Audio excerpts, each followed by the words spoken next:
कुछ एफआरपी की मूर्तियों से कुछ अलग आर्ट फॉर्म्स में दिखाया गया है। और जैसा आपने बताया कि शिव विवाह का एक 111 फीट लंबा म्यूरल है, जो मुझे लगता है कि सबसे बड़ा एकाकी जो है म्यूरल होगा जिससे शिव विवाह प्रदर्शित हो रहा है। और इन सभी की शोभा बढ़ाता हुआ साथ में जो रुद्र सागर है, जो पहले एक सीवर से भरा हुआ एक तालाब हुआ करता था, उसके पौराणिक महत्व को देखते हुए। Former Indian skipper Mahendra Singh Dhoni has launched a made-in-India camera drone named Dronie with advanced features manufactured by Garud Aerospace. It aims to offer solutions for agricultural pesticide spraying, solar panel cleaning and other such jobs. The product is expected to be available in the market by the end of this year. External Affairs Minister S. Jaishankar has hit back after questions were raised on India's arms deals with Russia. Setting the record straight, the External Affairs Minister said that Western countries opted for a military dictatorship in the region as its preferred partner and did not supply weapons to New Delhi for decades. He also further said that India and Russia have a long-standing relationship that has certainly served New Delhi's interests.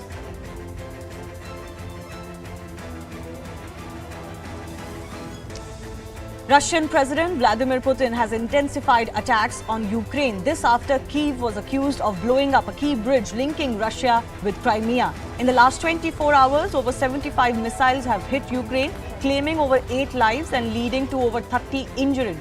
Ukraine's capital Kyiv has also been hit by Russian missiles.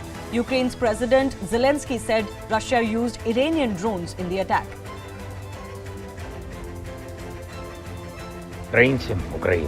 Ранок важкий, маємо справу з терористами, десятки ракет, іранські шахіди.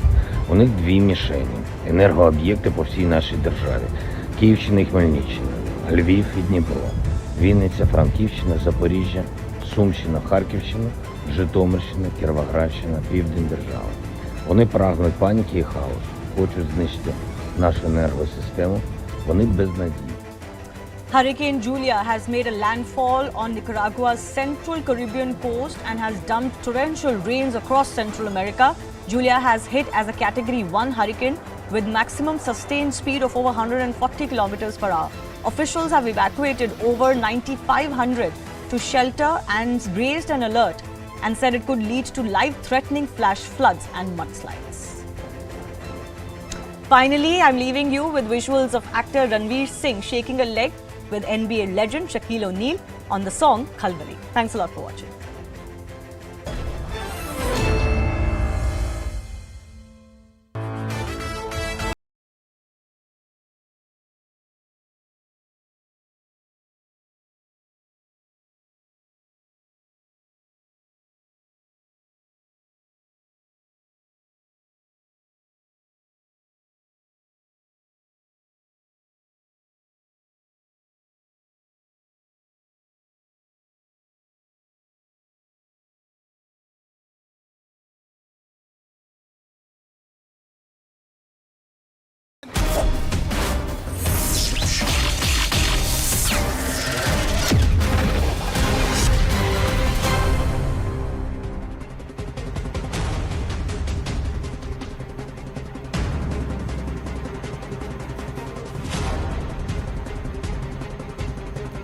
Namaste and welcome to this Monday edition of The Right Stand. I'm Anand Narsimhan. Ladies and gentlemen, what is worship and what is prayer? Can we worship anywhere? Can we pray anywhere? A place of worship, does that then define itself to a certain religious denomination? Because there are other religious denominations or theologies which do not even believe in the aspect of worship. From there itself, the context and the way the Places of Worship Act 1991 has been named, labelled to the circumstances in which this act was drafted and the manner in which it was passed in Parliament itself point to an anomaly that needs to be corrected. That is one point of view. And from therein stem many other aspects which believe that this act needs to go. The larger construct being that this is an act, when shortened to POW, which also is an acronym for prisoner of war, tends to hold just the Hindu Astha prisoner. The Places of Worship Act came soon after the demolition of the structure at Babri. Many years later, the courts have turned around and ruled that that structure indeed was built and that area itself was Ram Janmabhoomi. That is the place where Ram Lalla was Virajman. So if a place of worship has a character, then should that character not exist perennially? That's what the courts have opined. Can a structure which had a religious character, which is different to another religion, can it be used, usurped and superimposed with the character of another religion? A, is that fair? B, does the other religion even allow it? All of these have been dwelled upon and opined on by the courts themselves, including the case of Ram Lalla Virajman. Amidst all this comes the impleadment by the All India Muslim Personal Law Board, which is saying there will be communal unrest if this act is done away with or if the court hears this matter. So the courts are being told, don't hear this matter because there will be communal unrest. So much for constitution, debate, points of view and respecting the opinion and the wisdom of the courts of our country. That there are entities which will turn around and tell the courts, you hear this matter because I want you to hear it, or don't hear this matter because there will be communal unrest. Listen to what, and let's have a look at what this impleadment motion says, ladies and gentlemen. It is urging the Supreme Court not to hear pleas challenging the validity of the Places of Worship Act 1991. The 1991 Act is a progressive legislation. How is it progressive? This the court should not listen, whether it's progressive, regressive or oppressive to upon faith. But the Muslim Paksh believes it is progressive, so their court should not hear it. That's their impleadment motion. In line with the secular values of Indian polity, what does the word secular mean? Or has this word been debased and corrupted to the extent that the meaning itself is being changed now? Secular from whose point of view? Because if it is secular, then there should be no Places of Worship Act, ladies and gentlemen. Because secular is as far as the governance of the state, not individual faith. Cultural rights of any section not violated. But what about the presiding deity? Visible and invisible. Perennially, that land belongs to the deity who's Virajman. That's what the Places of Worship or Sanatan Astha says. So what about that Astha? Repealing of Act can lead to communal tensions. Why? Who's the AIM PLB to say that it will lead to communal tensions? Repeal would create fear in the minds of Muslims. Why would there be any fear of minds of Muslims? Because is this repeal of this law, will it take away the right to pray for Muslims? Or will it give the chance of the right to worship for Hindus, ladies and gentlemen? Impleadment application to the Supreme Court, this is what it says. Now, let's try and look at the Places of Worship Act 1991. Constitutional norms, are they hit? That's the question. Article 25 is the right to religion, right to pray, profess, practice, propagate. Is this or is this not violated? Because the right to pray, practice the act of worship is being taken away from those who believe that this is the Janmabhoomi of their Isht. Article 26, right to restore religious places, maintain, manage, administer. Is that not violated, especially in cases like that of Sringar Gauri? And even at the Qutub Minar, where the Ganesh idols are now very, very clearly visible, given that those barricades have been removed, ladies and gentlemen. Article 26, right to culture, restore, preserve, script, culture. Is this not violated? Article 14, right to justice. Article 13, bar on laws infringing on fundamental rights. My right to pray, my right to worship as a Hindu, as a Sanatani. Is that inferior to the right of a Muslim, or the right of a Christian, or the rights of a non-Sanatani? Simple question. Should that not be equal in the eyes of law, ladies and gentlemen? That's why we ask, is the Places of Worship Act holding Hindu Astha prisoner?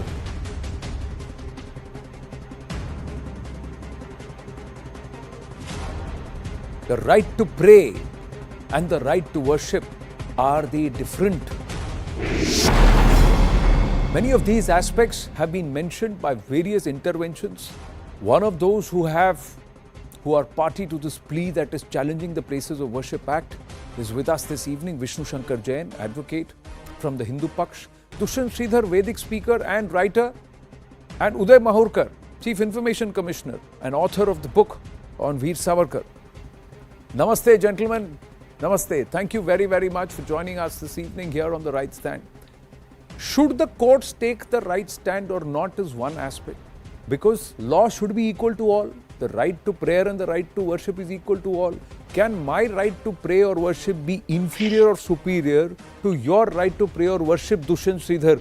Since the scholar amongst us, I'm going to start with you. Where would you stand on this? Is there a concept of visible and invisible deity and the perennial presence of the deity? And how is that different when we do prana pratishtha in terms of Sanatana Pratha to the other theological beliefs? Dushyantji. Namaskaram Anand and namaskaram to my fellow panelists. With respect to the subject that we have chosen for discussion and brainstorming today, my knowledge in the constitution or probably the legal aspects is very little. But of course, I can offer a few of my suggestions, before which two quick lines. Any of our discussion is not meant to attack any particular religion, followers of any particular religion or community. Nevertheless, being a person who has learnt a few things in Sanatana Dharma, I can vouch that Sanatana Dharma doesn't stop only with going to a place of congregation and doing mass prayers. There is a concept called Agama, which is the other side of Nigama, which is the Veda, wherein we do establish the Vigraham, the Murti, the Prana Pratishtha of that particular deity, which is very, very peculiar and particular to Sanatana Dharma and the Western religions. When I talk about Western religions, Christianity or Islam or even Judaism may not believe in this particular tenet where there is a particular idol. That is why for us Rama Janma Bhumi is very important, because to commemorate that particular place there is a Prana Pratishtha done for a little Rama Lalla for many centuries and millenniums. Similarly, Krishna Janmabhoomi. Similarly is Kashi, because Kashi is a Jyotirlinga Kshetram. So, whenever probably a constitutional person, a legal person has to consider this option, what they'll have to do is understand Sanatana Dharma at its roots. That this is not a religion that only believes where people get together and worship. There's much more to it, because we believe that the piece of stone which was carved in Mahabalipuram now becomes a deity for us the moment Agama comes into place. So I feel there should be a very, very careful consideration to the law, because at that point in time probably there were some riots and then the law was brought into picture. Like how now when there were protests and then the farm law is taken back, why can't this law be taken back as well? Uday Mahurkar ji. You see, in my book, Veer Savarkar, the man who could have prevented partition, co-authored with Chirayu Pandit, I have devoted one chapter to pan-Islamism, one chapter to Muslim appeasement of the Congress, and the third chapter of the book is on understanding Hindutva. In that I have used a word called Hindu-Muslim unity at Hindu cost. That is the definition of secularism or Hindu-Muslim unity practiced by the Congress long before we became independent. So, Places of Worship Act is a very flawed act. It is, just look at the past. Thousands of temples were demolished during the medieval period by Muslim invaders. Then a section of Muslim forced partition on this country against the wishes of, for Hindus it was partition of their motherland. So after that you have an act which doesn't allow Jinodhar of Kashi and Mathura. remember, Ayodhya, we have got through the courts. So this, I am not in support of people who are saying that all the places which were demolished by Muslim invaders should be restored. But at least 3, 4 or 10 places which were known places of worship of this community, majority community, should be restored to them. So this act is a flawed act. It is a symbol of Hindu-Muslim unity in this country at Hindu cost. And it also shows, you see, the process of reconciliation cannot begin without a sense of self-introspection on the part of the communities. I am sorry to say, there is no sense of self-introspection on the part of Muslim community, at least their leaders. So this act is very, very biased against the majority community, and I think there should be a rethink on this act. And I think at least, when this act was enacted, at least after Somnath and Ayodhya, at least Kashi and Mathura should have been left open. Here, I am of the opinion that at least 10 places should come back to Hindus, if not 3,300 or 33,000, No, so this act is totally flawed. But Udayji, and it was enacted in an atmosphere of deep Muslim appeasement. Udayji, I think it will be it will be good on the part of the All India Muslim Personnel Board to understand this whole aspect. No, Udayji, the fact is, what do you mean by come back to Hindus? The idea is why should anybody take anything which does not belong to them? The other aspect is, if you look at the religious texts, the texts also say, even the Islamic texts very clearly say, the Holy Book says, and every religion also calls around and says, one aspect is political Islam or politicization of a religion, be it political Hinduism or be it political Islam or being Christianity being political. I'm not getting into that. I'm saying, what does the book spiritually say? The book says, you must have a place of prayer which does not belong to somebody else. And the foundation stone has to be theologically vested in that particular faith. That's exactly what Islam says. As far as Hindu Pratha is concerned, Sanatana Pratha is concerned, sir, once a deity's prana pratishtha is done, then that land and that area, whether that deity is pratyaksh or paroksh, that is visible or invisible, that area belongs to that deity perennially. That is the character for all time. So even as per these places of worship, Anand, I want to add one more thing. Something which is very disturbing is the kind of threat which is being held out by All India Muslim Personnel Law Board.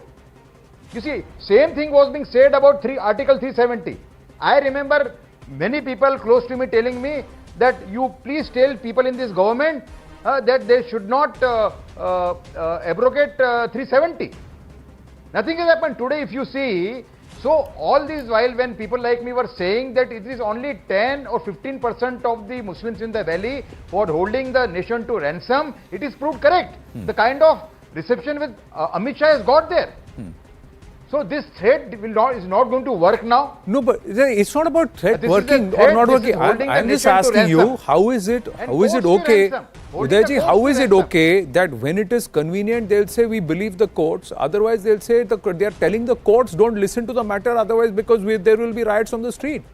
So you are quite literally holding the ransom, trying to say heads I win, tails you lose, Udayji. Yes.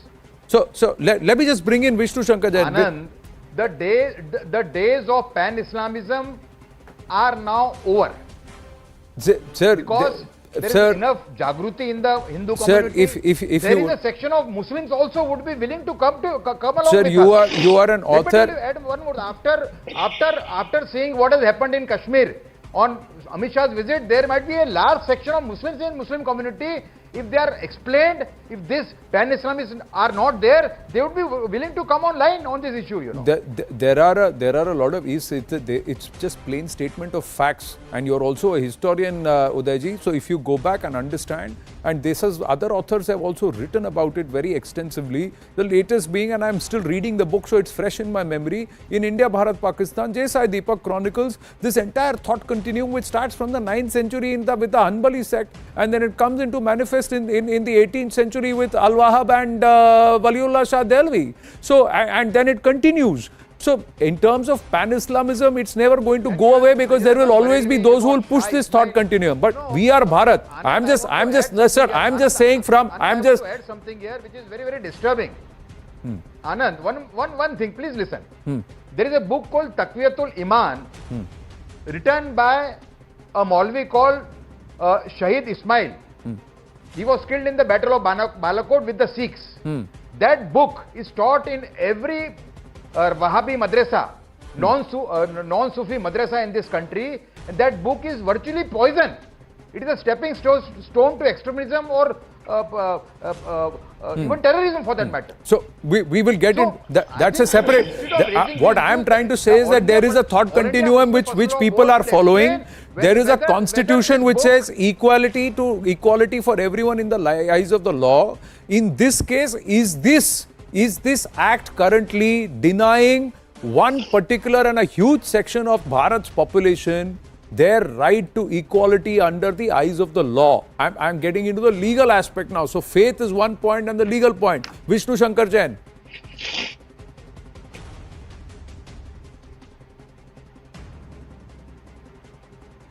Vishnu ji, can you hear me? Namaste.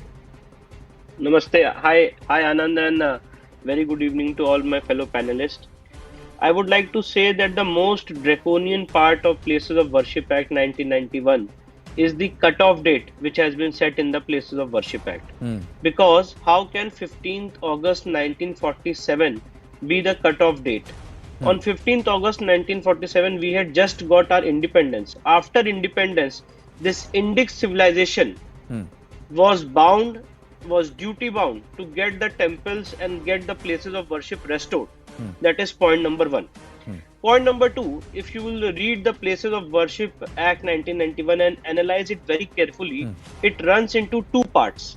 The first part of Places of Worship Act is Section 3. Section 3 says that no one will convert any place of worship after 15th August 1947.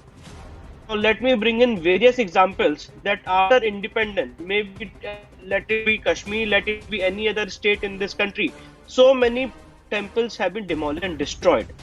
So why not Section 3 of the Places of Worship Act 1991 is implemented, and Muslim leaders who say that the Places of Worship Act is the basic structure of the constitution, why do not they argue that let Section 3 be implemented and all those temples in Kashmir and all those temples which have been desecrated and demolished in various parts of this country, they may be restored back. That is point number one.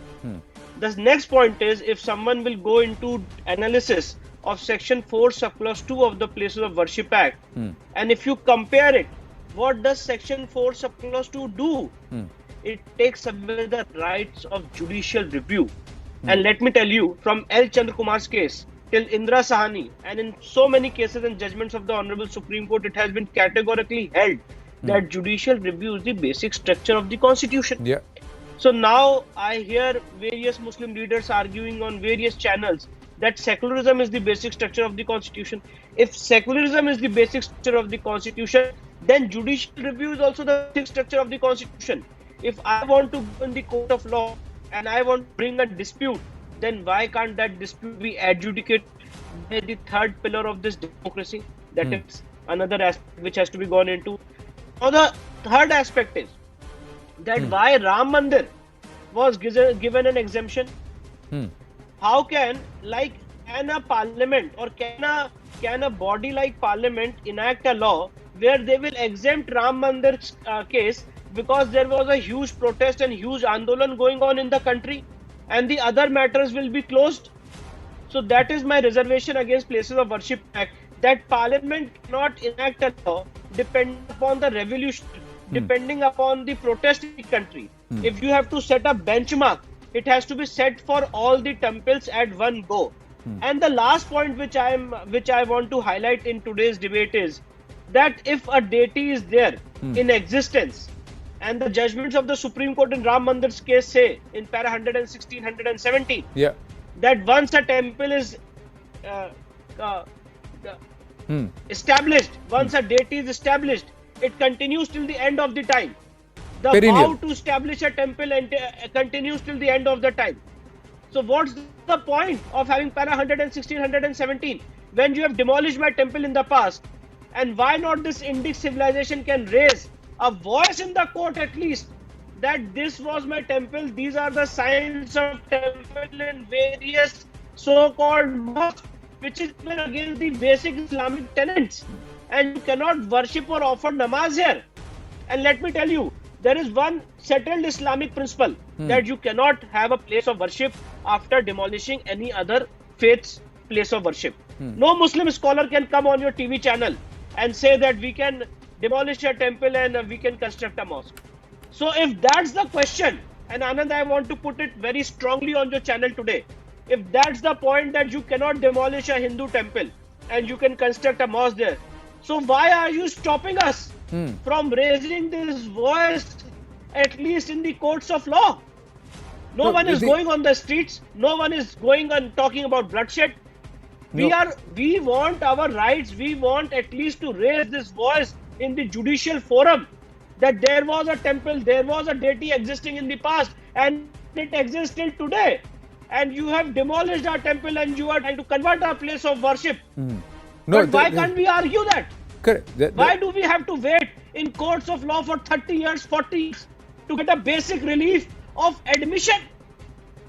Let me tell you, Anand, it is very shocking. I want to bring it to you today to your channel. On your channel, I want to bring it on. That in Kashi says, the first was filed in 1991. Yeah. And from past 30 years, we are debating on this point that whether this suit is maintainable or not, whether the Places of Worship Act is attracted or not. When we filed this suit in the court of law, recently we got a judgment on 12th of September 2022, where the Honorable Court held that yes, Places of Worship Act is not attracted in this case. So the narrative which has been built in the entire country about something which is not written in the Act, we are trying to read something which is not written in the Act. Because in Kashi's case, the Places of Worship Act is not attracted. In Mathura case, the Places of Worship Act is not attracted. Because the religious character, and this is what the Supreme Court has also observed in the hearing in Places of Worship Act, the Places of Worship Act does not bar adjudication of the religious character. The religious character of Places of Worship has to be adjudicated. And then only you can take a view. Let me ask you this, and I'll bring back and I'll bring in Dushan Sridhar also on this. When they say that don't ask for any other place, why would anybody else ask for any other place if that place does not belong to them? And why would anybody else say don't ask for this because you know that this doesn't belong to you and you're holding on to it? Why would you want to hold on to something that doesn't belong to you if your intent is not nefarious? That's one. Secondly, why would repealing of this act create fear among Muslims? What is it that belongs to Muslims that is being asked for? What is being asked for is what Hindus believe belongs to them, and it is for the courts to neutrally decide based on facts and scientific verification and investigation. Vishnu Shankar Jain. It's quite correct. You are absolutely right, Anand. See, the point is this, that we are going into the question of verification. We are going into the question that whether our deities, which are visible and invisible deities, if they have been consecrated in the past, if they have been established and Pran Pratishtha has been done in the past, whether they are existing or not. And for that, a factual legal exercise, a factual judicial review exercise has to be conducted. Now, the problem here is that when we are going to conduct this legal exercise, a kind of threat is being mounted in the judicial process, and I'm shocked. I must say this, I'm shocked by the affidavit of All India Muslim Personal Law Board. The way this affidavit is drafted, it's not a plea. Anand, let me tell you, it's not a plea before the Supreme Court. It's a kind of a threat that if you will adjudicate this, this will happen. If you will adjudicate this, that will happen. I think in this way, any judicial forum cannot adjudicate a matter, because the Supreme Court is going to test the constitutional validity of the Places of Worship Act. And when the Supreme Court is all set to hear and test the constitutional validity of Places of Worship Act, All India Muslim Personal Law Board is saying even if you issue notice, initially they filed a application. Jamaat Ulama Hind filed an application saying that even if you issue notice, there will be law and order problem in the country. Now, the second affidavit is by All India Muslim Personal Law Board, which says that if you adjudicate this, there will be unrest in the country. So I am saying that if they believe in rule of law, if they believe in the justice mechanism system, how can you say that there will be unrest in the country? And Anand, I want to bring back this entire discussion to one single point. That if I am able to prove in the court of law that I was prior in time, and the characteristic of a place of worship is of a Hindu religious character, and the deity is existing there, the pran pratishtha is done there, my shivling is existing there, you please stop doing wazu over the shivling. Can I not, I want to ask this very humbly, can I not ask this question even in a judicial setup, in a democratic setup? No, why shouldn't you have the right to ask this? Why shouldn't you have the right to ask that question? Because the Constitution accords you that right, and it gives up, and the court is vested with the powers to adjudicate on this. So those who are trying to say no, Dushyant Sridhar, let me ask you, even in as far as their scriptures or as far as the Islamic scriptures are concerned, the Islamic scriptures also very clearly say that any prayer that is offered on somebody else's foundation or religious foundation is not acceptable, and it's prayer. There is no concept of worship, it's only prayer. So why would there be entities who knowingly would want to offer at a prayer where that prayer is not going to be accepted, and still hold on to that place where others, their own fellow citizens, compatriots, want to go and offer prayer and do worship and deny them that right? What's this whole logic? Anand, I heard the views of my co-panelists with all attention. They were very thought-provoking as well. Now, quickly a few points. One, our discussion, whatever we are having on this channel, is not meant to instill fear on anybody, because the current day Muslim, the current day Christian, the current day any religion person is not responsible for what has happened in the past. That said, on the other side, a few counter questions which I do face in a lot of debates is, they often ask, why can't you, okay, you believe this is the place, this disputed place is what you used to worship before, which is not yours now. Why can't you worship the same idol elsewhere? This is one counter that question that I face. See, there is a kshetram called Panchasara Kshetram in Tamil Nadu on the banks of Kaveri called Tirucherai. So, it is a Saranayaki, Saranatha, Sara Vimana, Sara Pushkarini and Sara Kshetram. So the Sthala Puranam states that the Lord chose for the devotee that particular place. Now the moment you give me 2 acres of land in Nungambakam in Chennai or in Ville Parle and say bring that Saranathan here, the Sthala Puranam does not say that okay, he can be shifted to Mumbai. Correct. So that place becomes very important. Second, another question that I face is they often ask, in Sanatana Dharma, in Hinduism, you state that God is formless as well. Besides form, there is a formless way of worship. Personal so if you're going to impersonal. propitiate God in a formless fashion, why can't you do it anywhere? See, I would like to remind people of a very, very ancient temple, at least 1700 years old temple. It's called Avudayar Kovil, near Pudukkottai in Tamil Nadu. It's a Shiva Kshetram. Yes. So if you go to any Shiva temple, you will expect to see a lingam there. But imagine you have the Garbhagraham there, the Sanctum Sanctorum, and there's no idol. So it's the formless form that is being worshipped there. Even to worship the formless form, you need a temple. So be it the formed way of worship or the formless form, you need a particular temple to worship. So the kshetram becomes important. Just a few words in the last, just 10 seconds more, Anand. Sure. What I feel is all these confusions and everything with respect to the act and everything is coming because one section of the Muslims or the Christians, they all agree that things have happened very bad in the past. And they are not the people who oppose any of these things. There are a handful of people like they are there in every religion.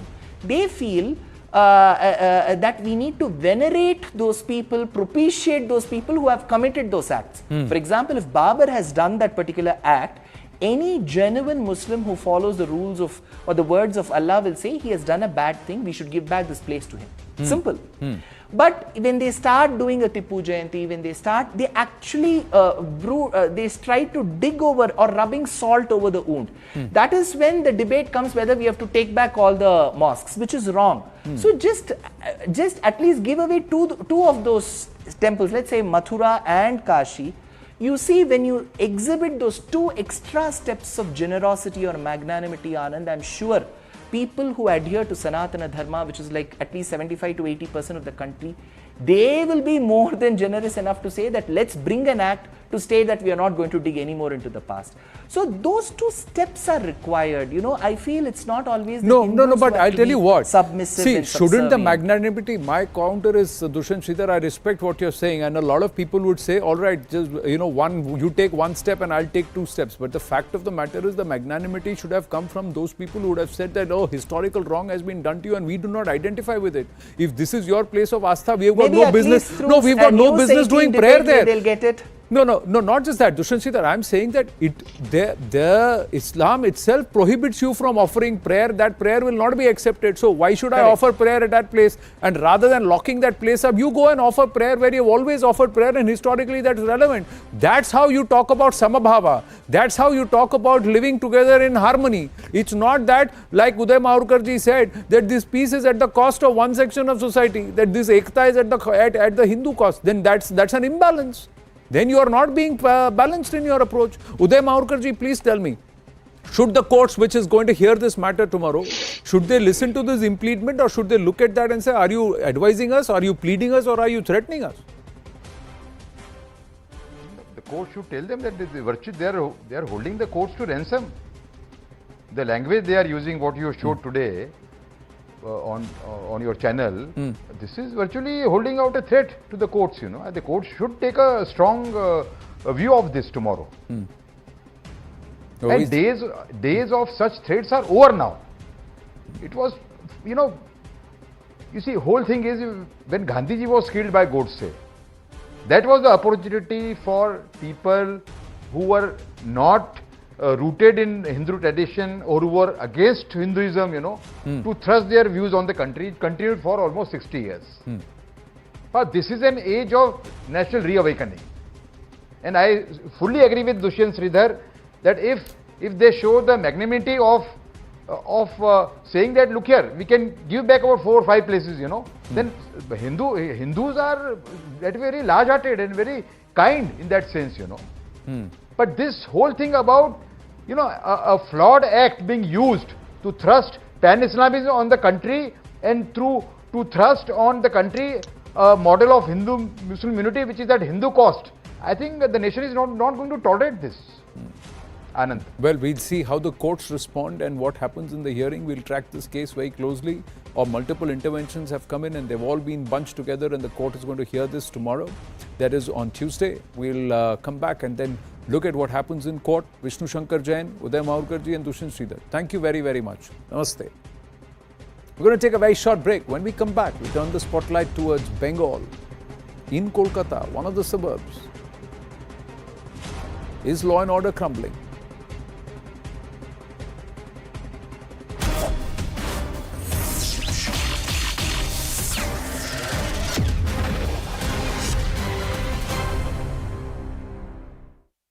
Was a barbarian who oppressed and tortured Hindus and Christians.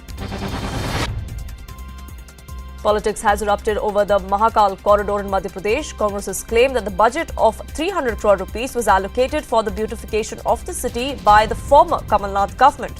Remember, the first phase of the Mahakal corridor, which was built at the cost of 856 crore rupees, will be inaugurated by Prime Minister Modi on the 11th of October.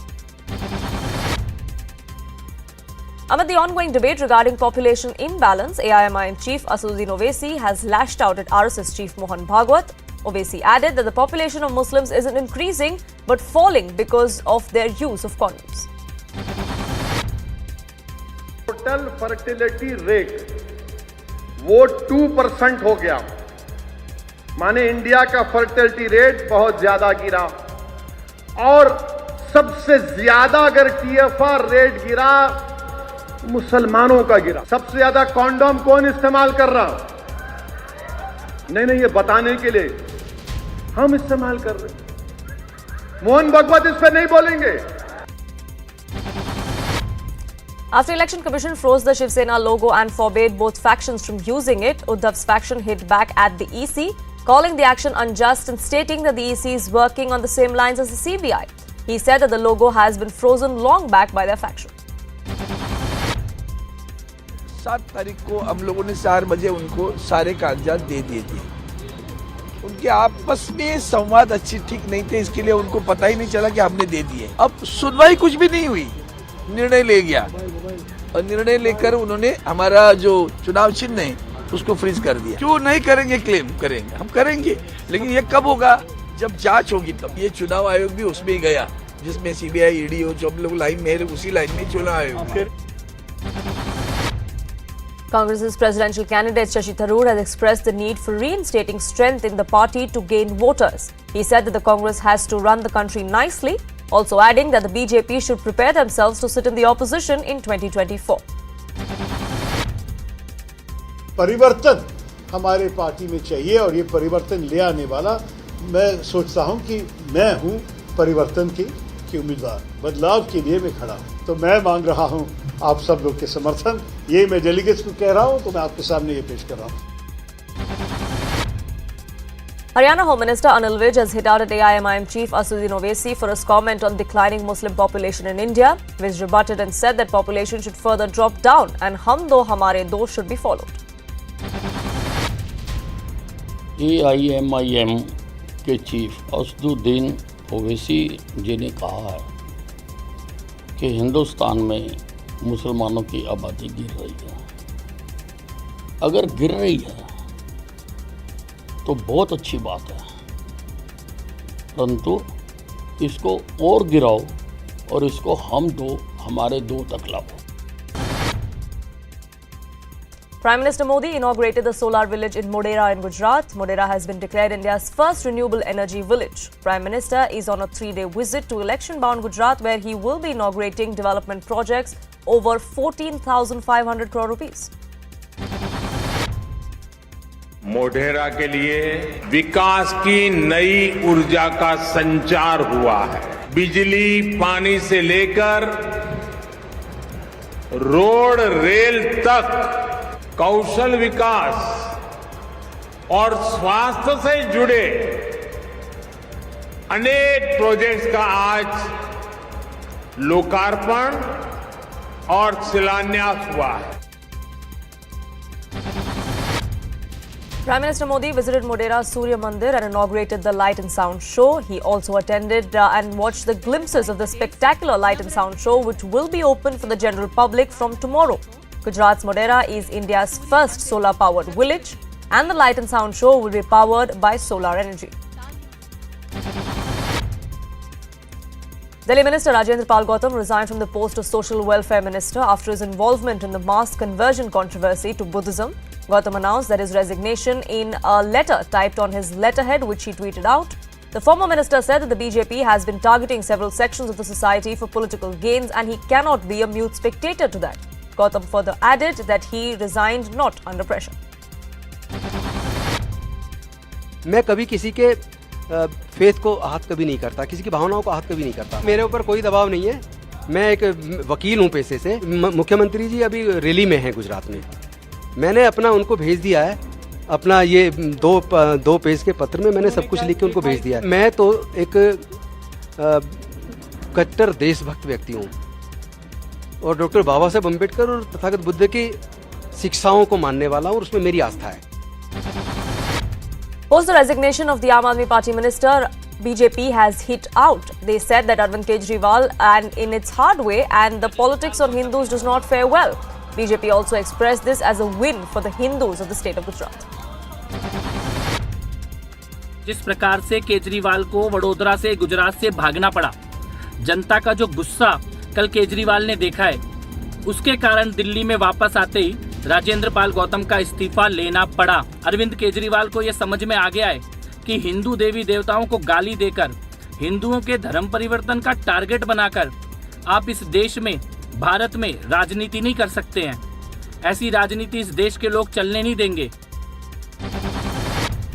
The Election Commission has directed Eknath Shinde and Uddhav Thackeray to not use the name Shiv Sena or the party symbol, the bow and arrow.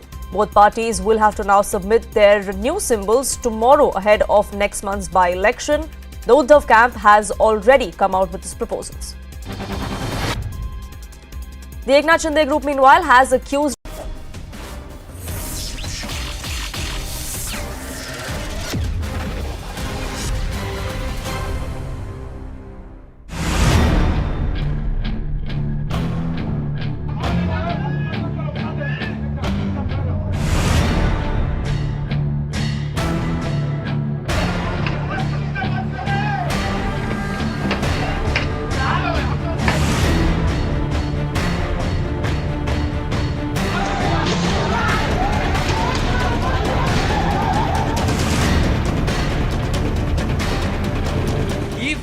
our administration is not capable to maintain peace in a portion of a ward, then this administration is worthless.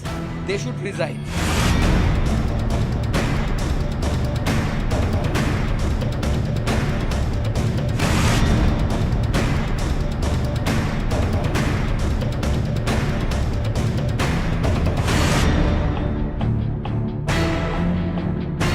अगर राज्य सरकार नहीं चाहते हैं तो central force deploy नहीं किया जा सकता। ये मांग फालतू मांग।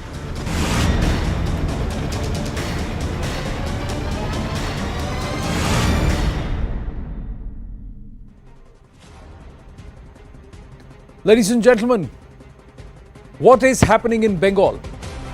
The occasion of Sharad Purnima, it brings back certain stark reminders, the trend that is being witnessed.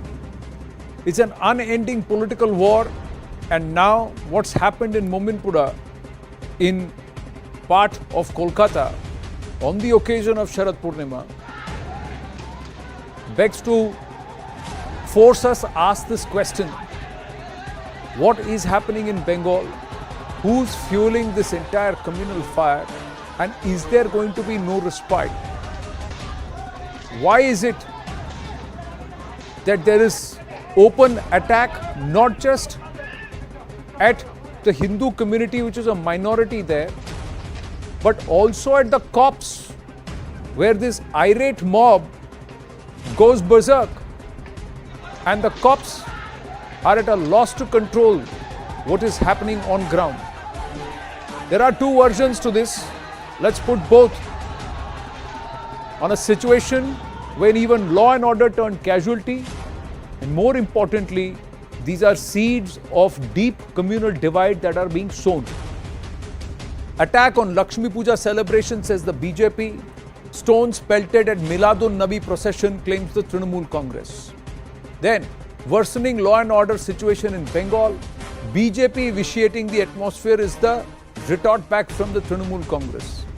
Then, West Bengal government not acting against the particular community, says Suvendu Adhikari, leader opposition. But Trinamool Congress responds, the miscreants have been arrested. Those who perpetrated this violence have been arrested. Need to deploy central forces, but they say the police took all steps. The situation has been brought under control. Section 144 imposed, and right now there is a certain level of silence or calm there at this point. Now, let's look at when law and order turned casualty. The recent one, October 9th, communal clashes allegedly after Milad un-Nabi flags were vandalized, vehicles vandalized, and there was massive stone pelting.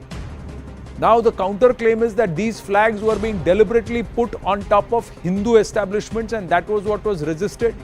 And those who bore the brunt eventually were the group that is in minority in that area, that is the Hindu community.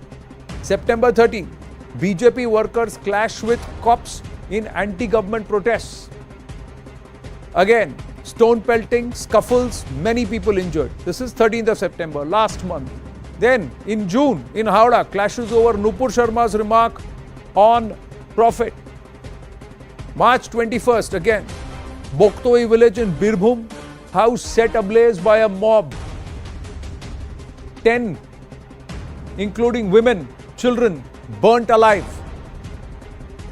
May, June 2021, across Bengal, post-poll violence, victims allegedly mostly BJP supporters, where those who were chanting Jai Shri Ram needed to be taught a lesson. The BJP claims 57 people killed, more than 1 lakh people displaced.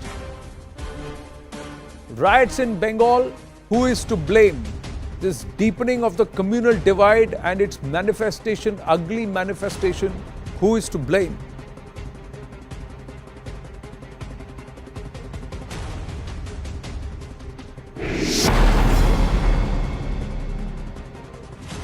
Shaturupaji, Manojit Mandal and Jaideep Majumdar, namaste.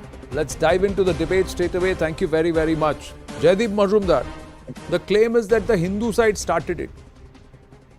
The Hindus claim that it's the Muslims who are forcing themselves on this. At the end of the day, communities have suffered loss of public property, and even the cops have been pelted.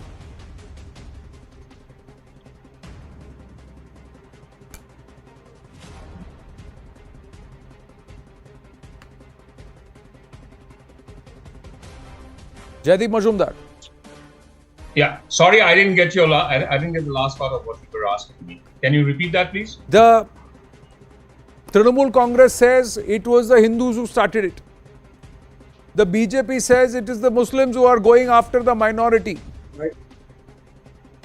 The claims are being made that Milad un-Nabi flags were first destroyed and that created ruckus. The Hindu side says these Milad un-Nabi flags were being put on Hindu establishments that was resisted. Anand, I have to come in. Can I intervene? I will draw a parallel to what keeps on happening in Bangladesh and what has kept on happening in West Bengal.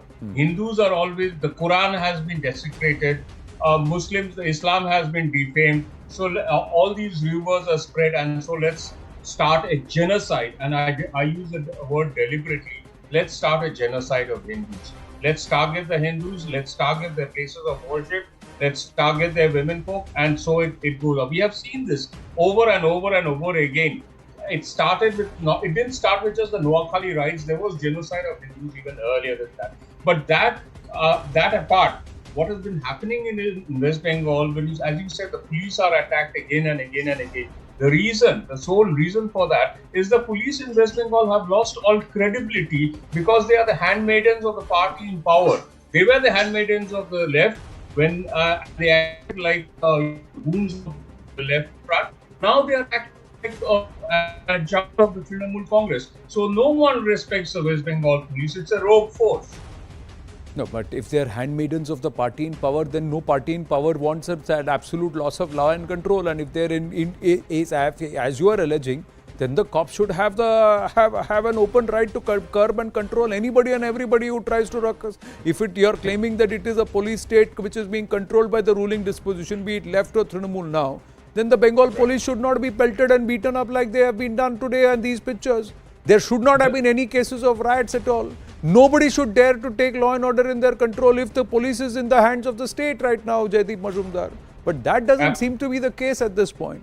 What seems to be that there seems to be groups who think that they can go ahead and do whatever they want, whenever they want, wherever they want. Manojit Mandal wanted to intervene in the beginning. Let me just go across to him and then I'll come to you, Shwatarupaji. Yes, Manojit. No, I really, didn't know whether you have got this information from.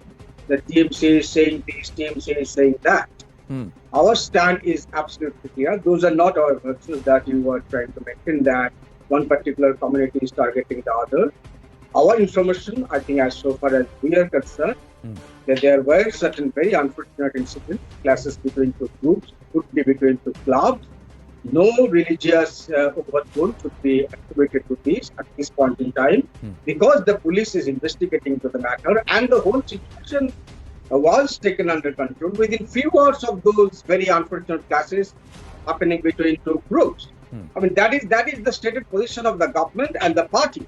The other part of the story, which the other friend from the BJP side was mentioning about Noakhali, crude application of black magic realism that they are very well known for, I think are all rubbish, and I do not really need to dignify these comments made by the BJP stooges or BJP spokesperson.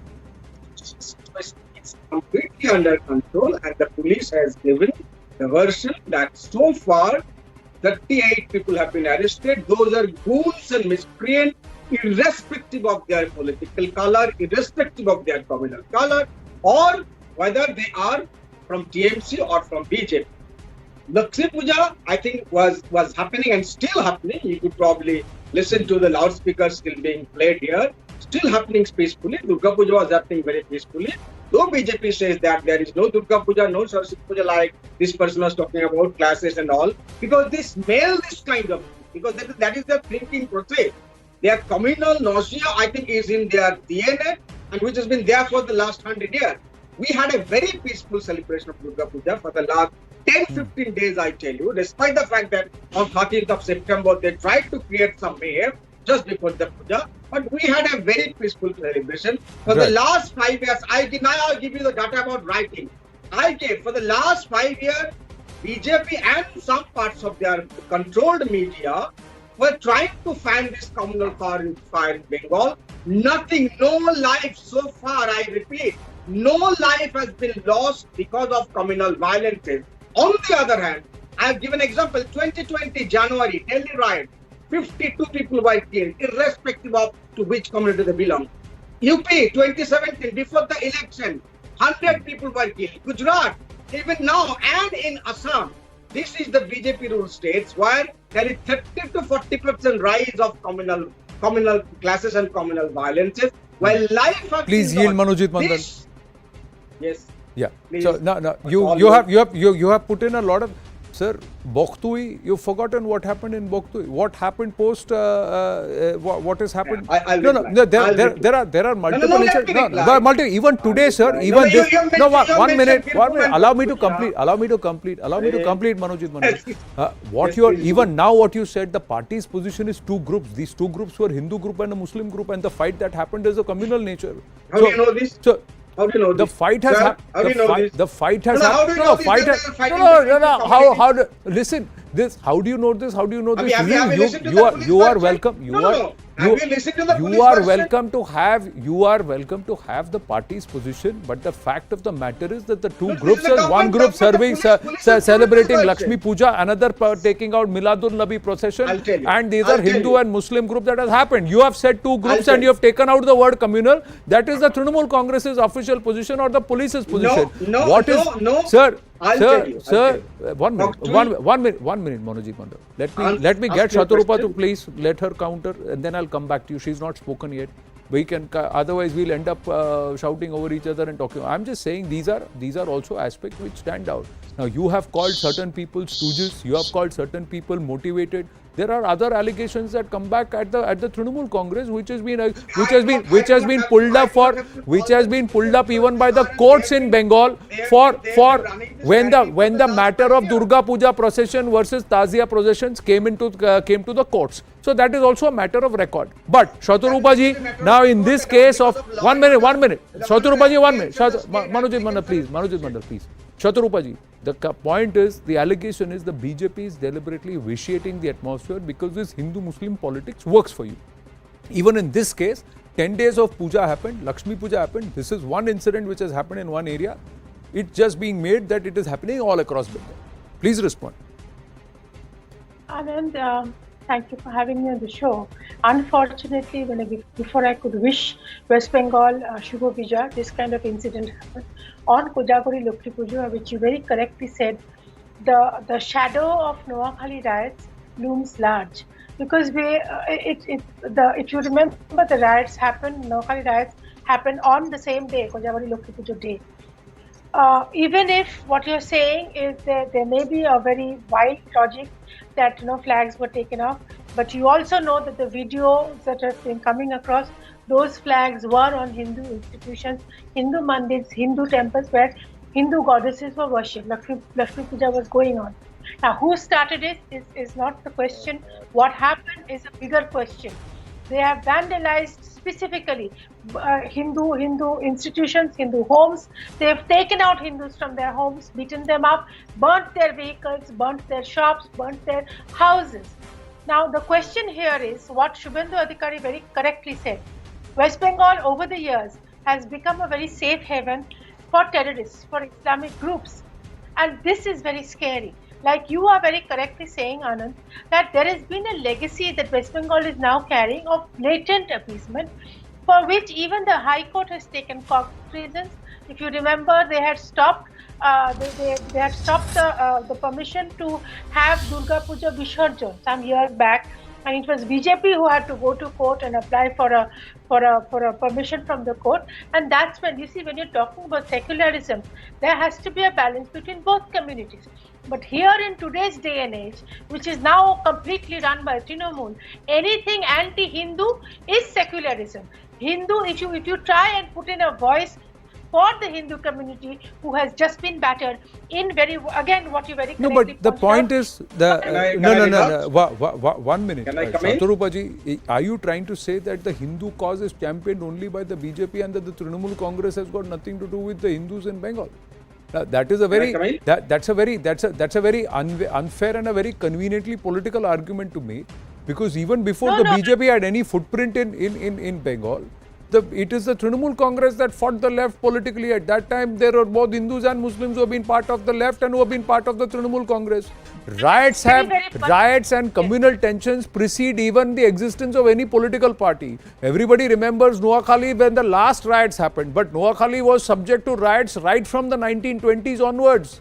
And it is all there chronicled. Time and again there have been flare-ups. So these flare-ups have happened over more than a century. So let's not say that a political party is responsible for this. This is intrinsic to that. The partition of Bengal also happened on communal lines, and this has been there for. So there is a history to this. Now, what is being done post-independence and what is being done in the last 30-40 years, or what is being done in the last decade to ensure that this doesn't repeat or history doesn't repeat itself? That's a relevant question to ask. Manojit Mandal. And then I'll bring in Jaideep Majumdar. Ji. No, that's what I specifically wanted the data from you. Show us in the last 10 years, or why 10 years? Even I will include the left region here. We have got serious problem with that. For the last 40-50 years, show us the data to suggest that because of communal riot, people have been killed in Bengal. There can be other form of violence, there can be other issues. But I want specific answer from you. I don't want to talk about these, these people who just talk of, use this kind of nauseating language, which cannot be possibly used in a civilized debate. Hindu, vehicle, Hindu people, Hindu temple. And Lakshmi Puja doesn't happen on the street. It happens inside our house. Why should there be? Why should one minute, Manojit Mandal. Why do you have a problem if it is talked about, if the Hindu matter, if there is Hindu which is said, if the word, why do you have a problem with the word Hindu and the word with the Hindu temple? No Hindu. No.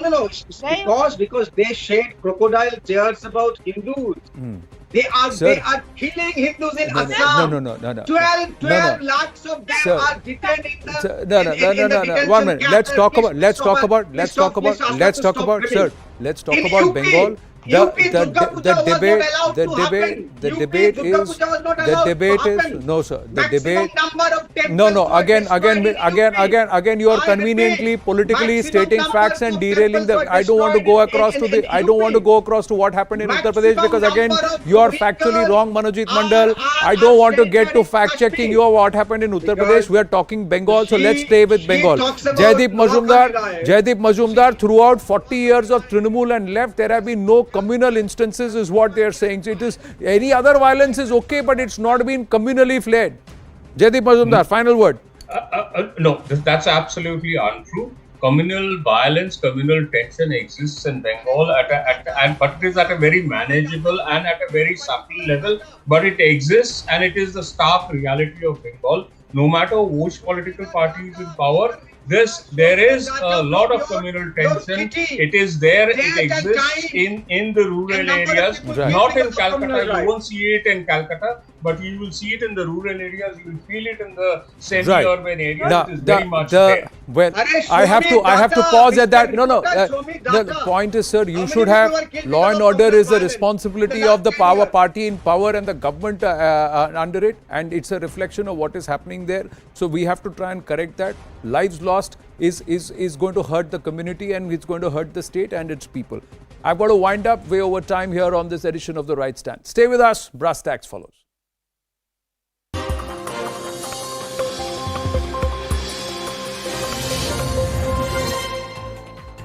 Good evening, this is Brass Tacks. I'm Zakir Jacob. The war between the two Senas continues. Now the Uddhav camp has got the nod for a new election symbol. The Shinde faction has not got a new symbol as yet, but both the Senas have got respective names. The question is, will this play a critical factor, not just in the upcoming Andheri East bypoll, which is scheduled in early November, but more importantly, will this set the template, as it were, for the big BMC election, which is expected sometime early next year?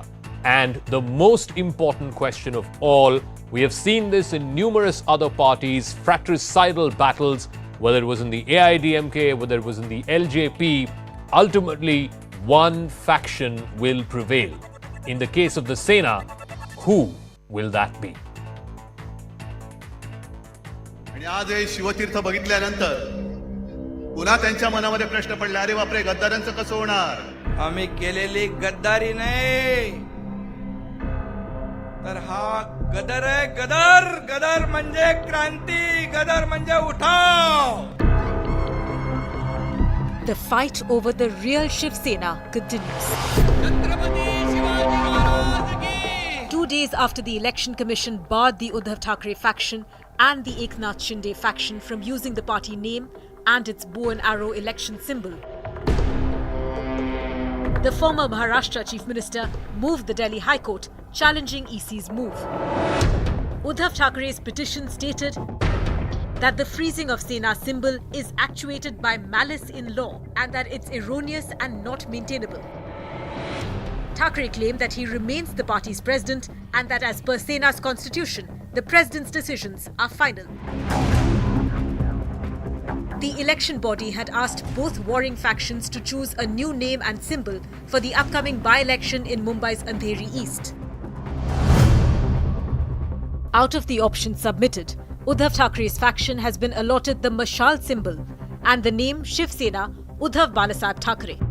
The Shinde camp has been asked to submit 3 new symbols and has been given the name Balasahebanchi Shiv Sena. We are the real claimants of bow and arrow because we are the real Shiv Sena. That we were hurt the most. Shiv Sena broke into 2 factions after Shinde's rebellion in June. A majority of Sena MLAs joined Shinde and brought down the Uddhav Thackeray-led Maha Vikas Aghadi government. Shinde replaced Uddhav as chief minister with BJP's backing. Since then, both Uddhav and Shinde's factions have been locked in a tussle to be the real Shiv Sena and the claimants of Balasaheb Thackeray's legacy. Please, you must tell him not to compare a chief minister to crores of Maharashtrians because Maharashtrians are not disloyal, dishonest and backstabbers, firstly. And they wouldn't hold on to a power or position unconstitutionally and through backstabbing. Now that EC has picked the names, will it finally settle the debate on the real Shiv Sena?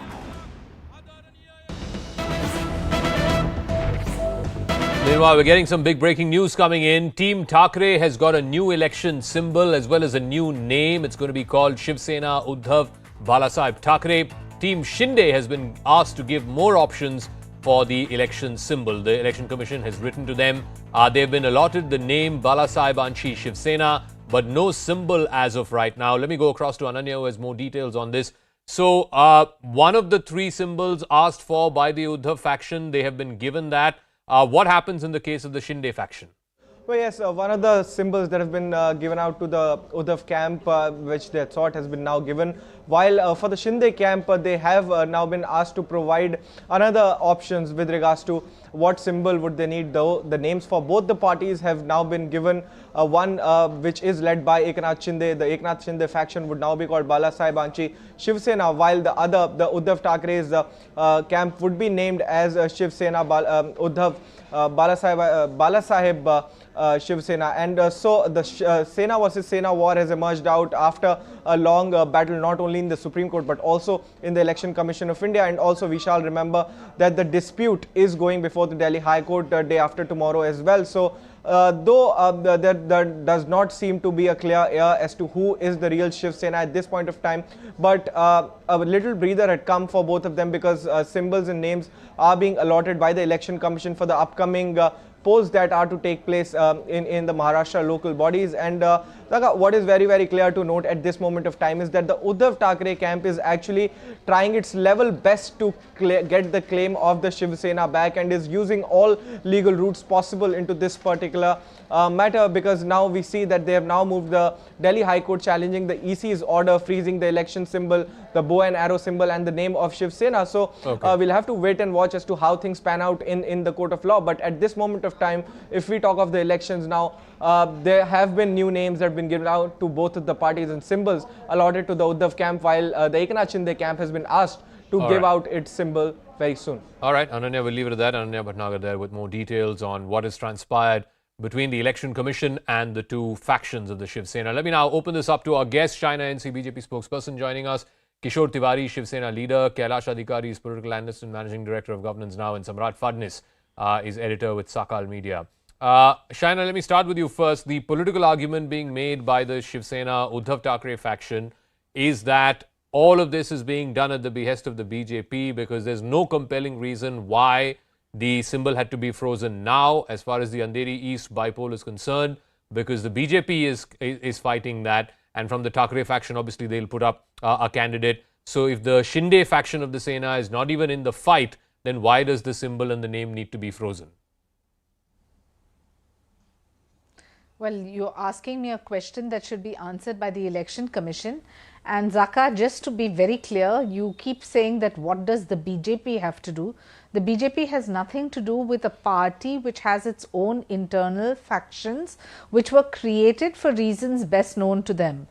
As a bystander or as a journalist, you're entitled to investigate and say why did they actually step out.